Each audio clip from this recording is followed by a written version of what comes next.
नमस्कार मु मनोरमा महांती आईएमडी भुवनेश्वर पूरा ओडिशा राज्य रही ब्रीफिंग करुच्ची जब देखा गत 24 घंटे राज्यर काँ भाँ स्थान कि गोटे कि दुईटा स्थान हल्का मध्यम वर्षा रेकर्ड कर सहित दुईटी स्थान में प्रबल वर्षा रेकर्ड कर सर्वाधिक वर्षा रेकर्ड कर केन्द्रापड़ा जिलार ऑल ठारे 77 मिलीमीटर। वर्तमान विशेष किसी पाणीपागर स्थिति विशेष नहीं से वर्षा आगामी 4-5 दिन भीतर विशेष वर्षा नहीं।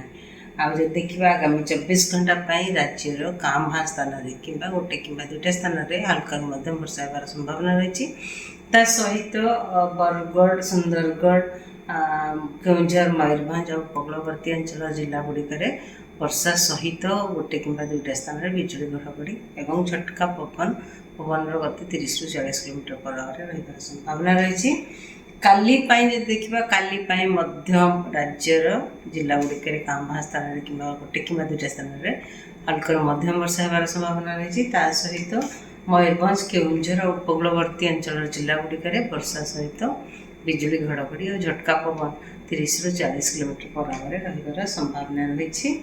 आमर 20 तारीख काँ भाँ स्थान कि गोटे कि दुईटा स्थान में हल्का मध्यम वर्षा होबार संभावना रही। सहित उपकूलवर्ती जिला उपकूलवर्ती अंचल जिला गुड़िक और पाखापाखि अंचल जिला गुड़िक जमीक आम येलो वार्निंग दि जाइए जिला गुड़िक वर्षा सहित काँ भाँ जगह कि गोटे 2टा जगह बिजुली घड़घड़ी और झटका पवन 30 ରୁ 40 किलोमीटर पर आवर रही संभावना रही।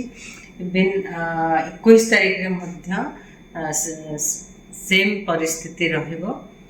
22 तारीख रे वर्षा परिमाण बढ़िबार संभावना रही। अनेक स्थान में हल्का मध्यम वर्षा होबार संभावना रही।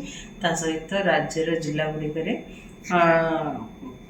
गोटे कि दुईटा स्थान में बिजुली सहित घड़घड़ी और झटका पवन 30 ରୁ 40 किलोमीटर पर आवर सहित वर्षा भी होबार संभावना रही। से पूरा राज्य को आम येलो वार्निंग रखीचु। 23 तारीख 24 तारीख रे 23 तारीख रे भी अनेक स्थान में हल्का मध्यम वर्षा होबार संभावना रही किंतु वार्निंग विशेष किसी ना। 24 तारीख रे राज्यर किसी स्थान में हल्का मध्यम वर्षा होबार संभावना रही। धन्यवाद।